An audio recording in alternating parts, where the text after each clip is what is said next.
Hello everyone, भागड़ुआ mathematics educational platform सूत्रगढ़ में आप सभी का स्वागत है। हम लगातार काम कर रहे हैं न्यूमेरिकल एनालिसिस पर और इसके कुछ वीडियो मैंने अपलोड कर रखे हैं। आज फिर से एक न्यू वीडियो के साथ आपके साथ रूबरू हो रहे हैं। आज हम बात करेंगे न्यूटन फॉर्मूला अनइक्वल इंटरवल के लिए किस तरह से ज्ञात करते हैं फॉर एग्जाम्पल के साथ। तो सबसे पहले इसको ज्ञात कैसे करते हैं, ये होता है formula Newton formula unequal interval. Function F x zero x minus x zero, सबसे पहले फंक्शन एफ एक्स, फिर एक्स में से एक्स जीरो का मान घटाना है, उसके बाद एक्स में से एक्स जीरो और एक्स में से एक्स वन को घटाना है, उसके बाद एक्स में से एक्स जीरो, एक्स में से एक्स वन, एक्स में से एक्स टू, इस तरह से ये फॉर्मूला चलता जाता है एन तक। एक क्वेश्चन दे रखा आपको, निम्न सारणी के द्वारा न्यूटन अंतर सूत्र के द्वारा F8 और F15 का मान ज्ञात कीजिए। तो अब जब इसका मान ज्ञात करते हैं तो सबसे पहले टेबल की जरूरत पड़ती है।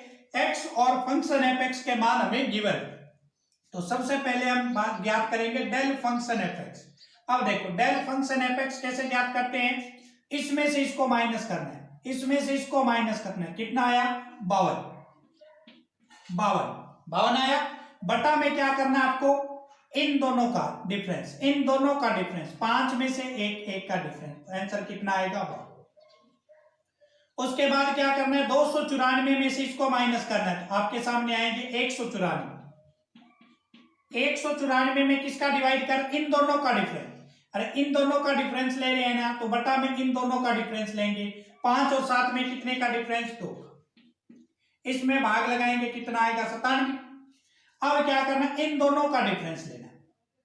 अगर यहाँ 300 होता मान लो 600 और प्लस में कितने ऊपर है 6, तो 606 हो जाते, 606 बटा में कितना, इन दोनों का डिफरेंस कितना है 3, तो इसका भाग लगाएंगे तो कितना आएगा 303, कितना आएगा 303,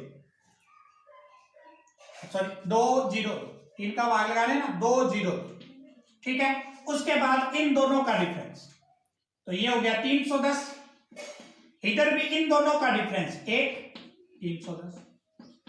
उसके बाद इन दोनों का डिफरेंस लेना 1210 और 1028, 2028, तो इसको घटाएंगे तो 8 में से ये हो जाएगा 8 और 2 में से 1 और ये हो जाएगा 8, बटा में इन दोनों का डिफरेंस कितना है 2, हल करेंगे कितना आएगा 409, कितना आ जाएगा 409, ठीक है। उसके बाद देखो हम क्या ज्ञात करेंगे, del square function fx। Del square function fx ज्ञात करेंगे तो इन दोनों का डिफरेंस लेंगे, इन दोनों का डिफरेंस, तो इन दोनों का डिफरेंस लेंगे तो कितना आया 97 में से 52 घटाएंगे 45।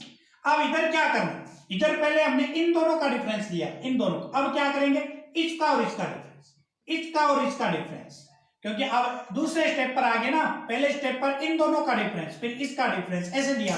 अब क्या करना है, इसका और इसका डिफरेंस लेना है, तो कितना हुआ 3 का डिफरेंस लेंगे कितना 15। अब दूसरा मान क्या हमारे पास, ये इसमें से घटाएंगे, तो 202 में से 97 घटाएंगे तो आपके पास बचेंगे 105। अब क्या करना है, 5 का किसके साथ डिफरेंस लेना है, 5 का इसके साथ, 5 का इस एक अंक छोड़ते हुए, मतलब 5 के बाद 7 है, इसको छोड़ देना है, 5 के बाद 10 का डिफरेंस कितना हुआ 5 का भाग लगाएंगे कितना 21, ठीक है। उसके बाद देखिए इन दोनों का डिफरेंस, इन दोनों का डिफरेंस, तो इन दोनों का डिफरेंस कितना आएगा, तो ये हो जाएगा 98 और 10 108, कितना आएगा 108। और इधर डिफरेंस देखो, अब हमने 5 का इसके साथ डिफरेंस, 7 का इसके साथ डिफरेंस लेना, 7 का इसके, 7 और 11 कितना डिफरेंस है 4 में 108 का भाग लगाएंगे तो कितना आएगा 27, ठीक है। अब हम क्या करेंगे, इन दोनों का डिफरेंस लेंगे, तो 90 और 9 कितने हो गए 99, 90 और 9 99, 99 में किसका डिफरेंस लेना है आपको, सबसे पहले आपने इसका डिफरेंस ले लिया 7 और 4 11 का, अब 10 और इसका 3 का भाग लगाएंगे तो कितना आएगा 35, ठीक है ना, एक अंक छोड़ते हुए डिफरेंस लेंगे। उसके बाद हम क्या करेंगे, डेल क्यूब फंक्शन fx ज्ञात करेंगे। इन दोनों का डिफरेंस कितना आया 6। इन दोनों का डिफरेंस कितना है 6। अब क्या करना है, 4 के साथ पहले हमने इसका डिफरेंस लिया था, फिर 7 का लिया। अब 4 के साथ किसका डिफरेंस लेंगे, 4 का, 2 अंक। पहली बार कुछ नहीं छोड़ना, 4 और 5 का डिफरेंस। दूसरी बार 1 अंक छोड़ना है, 4 और 7 का डिफरेंस। तीसरी बार 2 अंक छोड़ने, 4 और 10 का डिफरेंस लेंगे। 4 और 10 का डिफरेंस में कितने का अंतर है 6 का डिवाइड करेंगे 1। इन दोनों का डिफरेंस कितना है 6।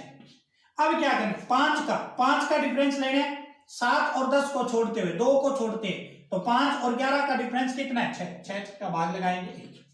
उसके बाद इन दोनों का देखो 6 और 6 का, अब देखेंगे आगे हम 6 का डिफरेंस। तो 6 का डिफरेंस किसके साथ देखना है आपको, इसके साथ। पहले इसका इसके साथ देखा, फिर इसका इसके साथ देखा, फिर इसका इसके साथ देखेंगे 6।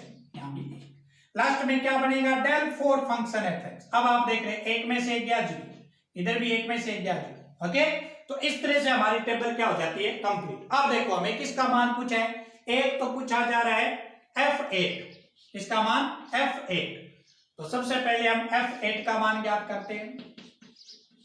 f8 का मान कैसे ज्ञात करेंगे, फंक्शन x0 का मान कितना है, सबसे पहले देखो पहला मान कितना 48 प्लस में क्या करना है, आप किसका मान चाहिए 8 का, 8 माइनस ये वाला 4 घटाएंगे, गुणा में क्या करेंगे, डेल फंक्शन fx का मान कितना है 12।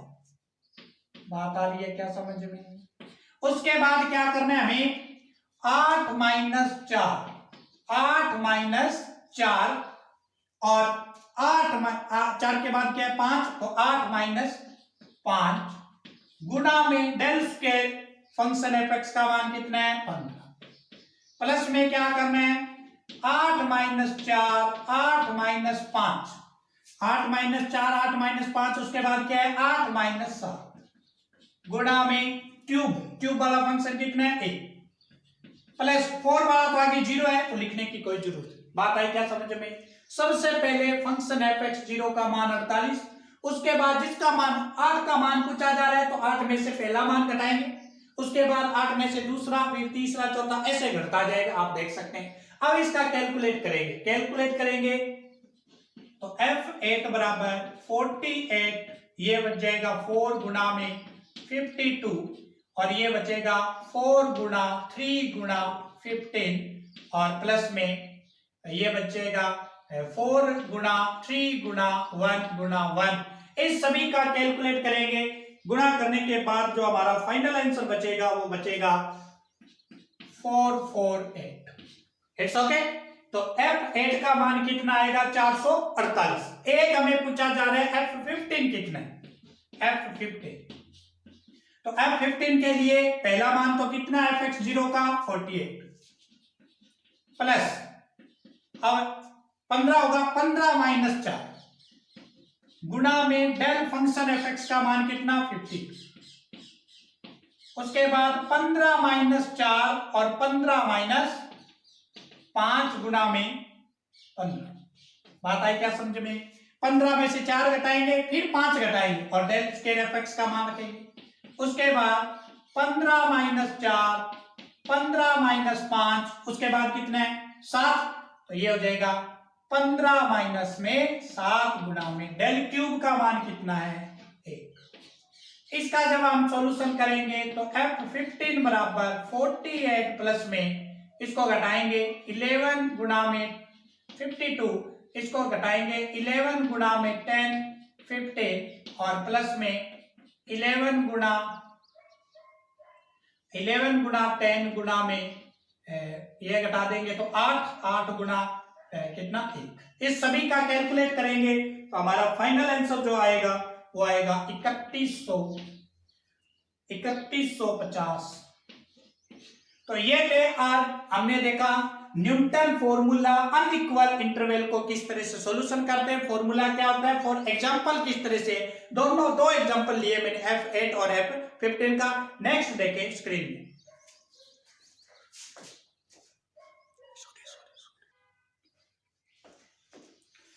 नेक्स्ट है हमारे पास Lagrange interpolation formula unequal interval, असमान अंतराल के लिए लाग्रांज इंटरपोलेशन फॉर्मूला किस तरह से यूज करते हैं ये देखें। तो क्या होता है फॉर्मूला, फंक्शन fx, सबसे पहले हमें फंक्शन x0 का मान लेना है। x0 का मान लेना है तो इसके अंदर हम क्या करेंगे, x में से x घटाएंगे, x में से x1 घटाएंगे, x में से x2 घटाएंगे और x में से xn, इस तरह से घटाते जाए। बटा में क्या करना है, ये जो फंक्शन fx0 वाला मान है वो सभी में से घटाते जाना है। उसके बाद हम क्या करेंगे, फंक्शन fx1 की वैल्यू लेंगे। तो यहाँ ऊपर 1 की वैल्यू नहीं लेनी, आप ऊपर 1 की वैल्यू नहीं लेनी, x में से x0 घटाएंगे, 2 घटाएंगे, इस तरह से xn तक घटाते जाएंगे। बटा में क्या करेंगे, 1 वाली वैल्यू में से सब घटाएंगे, x में से 0 घटाएंगे, 2 घटाएंगे, 3 घटाएंगे, 4। इसी तरह से फंक्शन fx2 की वैल्यू लेंगे तो ऊपर 2 नहीं लेना और नीचे 2 में से सब घटाते जाएंगे, फिर 3 वाली, इस तरह से xn तक हम क्या करेंगे, टोटल मान है तो यूज करेंगे। तो सबसे पहले हम देखें सारणी के अंदर हमें कुछ मान गिवन दे रखे हैं, उसको देखते हैं। कहते हैं निम्न सारणी से f5 का मान ज्ञात करें। तो f5 का मान कैसे ज्ञात करेंगे, ये आपके पास कुछ टेबल दे रखी है। तो सबसे पहले देखें f5 का मान किस तरह से ज्ञात करें। f5 बराबर, सबसे पहले हमें कौन सा मान लेना पड़ेगा, f5 का मान हमसे पूछा जा रहा है और उस 5 के मान के आधार पर हम लेंगे। तो x0 वाला मान लेंगे। तो अब क्या करेंगे, एक बार x0 वाला जो मान है उसको छुपा लें, x0 वाले मान को छुपा लें, बाकी जो मान बचे हैं इन सभी में से 5 को घटा दें। इस मान को मैंने छुपा लिया है, इस सभी में से 5 को घटाएंगे क्योंकि हमें f5 का मान पूछा है, इस सभी में से घटा देंगे। तो सभी में से घटाएंगे तो क्या बनेगा, 5 माइनस 2, 5 माइनस 3, 5 माइनस 4 और 5 माइनस 7।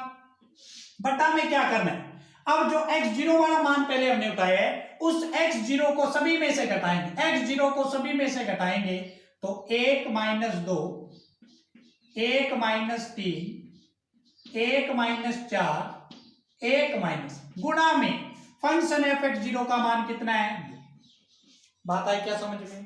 प्लस में क्या करेंगे, अब हम क्या करेंगे, इस मान को उठाना है आपको, x1 वाले मान को, x1 वाले मान को अगर आपको उठाना है, इस मान को x1 को, तो ये मान बचा, ये मान बचा, ये बचा, ये बचा, इस सभी को 5 में से घटा देंगे तो ये बच जाएगा 5 माइनस 1, 5 माइनस 3, 5 माइनस 4, 5 माइनस 7। बटा में क्या करना है, जो हमने 1 वाला मान उठाया था इस 1 को सभी में से घटाना है। तो 1 है 2 माइनस 1, 2 माइनस 3, 2 माइनस 4, 2 माइनस 7, गुणा में फंक्शन fx का मान है कितना, 4। प्लस में हमें क्या करना है, 2 वाला मान उठाना है, fx2 लेना है। तो fx2 को हम इस तरह से दबा लेंगे, fx2 को सभी में से घटाएं, fx2 तो आपने ले लिया, अब 5 में से इन सभी को घटाना है x2 को छोड़ते हुए, ठीक है ना। तो ये हो जाएगा 5 माइनस 1, 5 माइनस 2, 5 माइनस 4, 5 माइनस 7। बटा में ये जो 2 वाला मान है इस सभी में से घटा देंगे तो ये हो जाएगा 3 माइनस 1, 3 माइनस 2, 3 माइनस 4, 3 माइनस 7, गुणा में 3, 2 की वैल्यू 2 वाला मान लिया तो 2 की वैल्यू कितनी है, तो 8 से गुणा कर प्लस, इसको यहां सोल्यूशन करें। उसके बाद हम क्या करें, 3 लेंगे तो इस 3 को छोड़ते हुए 5 में से सभी घटा देंगे तो 5 माइनस 1, 5 माइनस 2, 5 माइनस 3, 5 माइनस 7, बटा में इस 3 को सभी में से घटाएंगे तो 3 माइनस 1, 3 माइनस 2, 3 माइनस 2, इसको छोड़ना है ना, सॉरी 4 लेना है, 4 x3 का मान कितना है, 4, x3 का मान कितना है 4, तो 4 में से सभी को घटाएंगे 4 minus 1, 4 minus 2, 4 minus 3, 4 minus 7। fx3 का मान कितना है, fx3 का मान कितना है 16, यहाँ 16 लिखेंगे प्लस।